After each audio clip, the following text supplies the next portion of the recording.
It's lovely to be here today in the month of June with the third class of Glor School here in Tramore. The whole idea for me is to bring the children to the outdoor classroom. So bring them outdoors so that they can use their senses to really engage with the natural environment.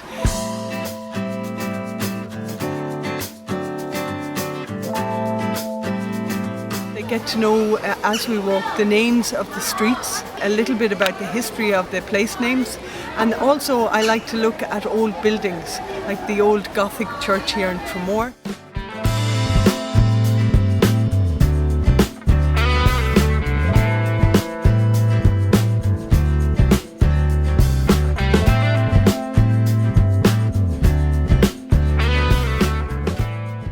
So we walked down to the old pier, and then I had set a crab pot.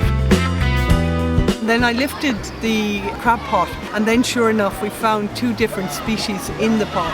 We found the velvet swimming crab, and then we found the common green shore crab. And I spoke about the importance of the crab in the ecosystem. The crabs are great recyclers. They're top predators. They eat detritus, so old rotting material. They forage on seaweed.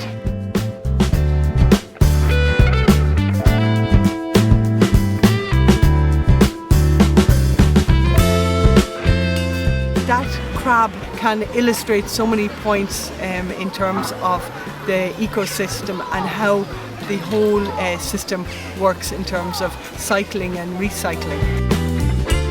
And then we had the opportunity to call into the RNLI, the Royal National Lifeboat Institute, their station in Tramore, and the children had a short presentation about the lifeboat station in Tramore, and they got to see the D-class inshore lifeboat.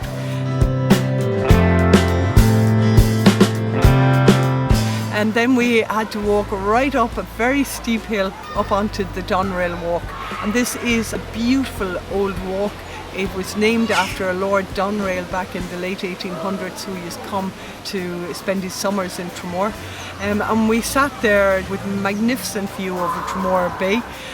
We could see the Metal Man behind us. Then the children had their lunch. And then we took off from the Doneraile Walk and from the picnic spot. We walked down Galway's Hill, down onto Lady's Slip, which is on the west side of Tramore Bay.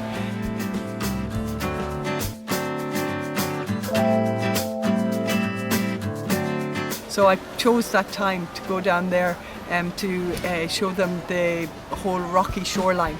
And again, very exciting environment. I could identify a bunch of seaweeds, explain to them that, around the coast of Ireland we have over 600 different types of seaweeds identified by the Marine Institute, and the importance of seaweed in the environment for the crabs and for the different sea snails, mollusks.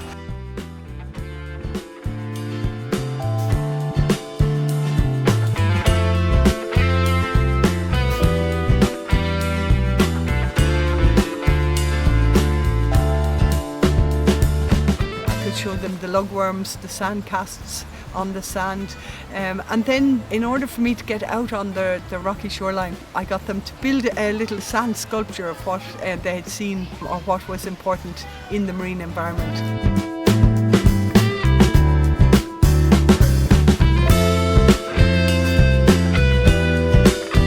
So whilst I was off getting a few edible crabs and some whelks and some sea anemone and that, they were off building their little sand sculptures. And then when I came back, I was able to look at beautiful sand sculptures of crabs, of jellyfish, of a mermaid and that, which was really lovely to see their creativity.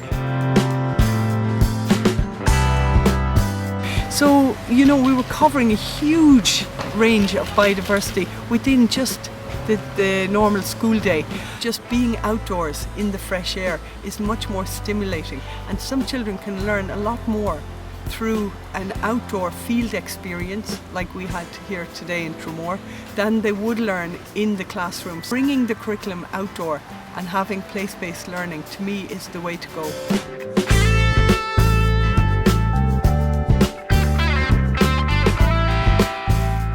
At the end of it, I always ask the children to give themselves a good hip hip hooray. So we finished with just a very pleasurable day. Hip hip! When you're outside, you can really experience what it's like and really see it. Instead of just looking at pictures, you can really feel it. It's nicer to be outside because you learn more things and explore more things, and it's really fun. And I think the children now know something more about their home environment, about their community, about the ecosystem that's around their home here in Tramore. And I think also they very much appreciate the work of the Heritage Council through the hours that I spent with them today.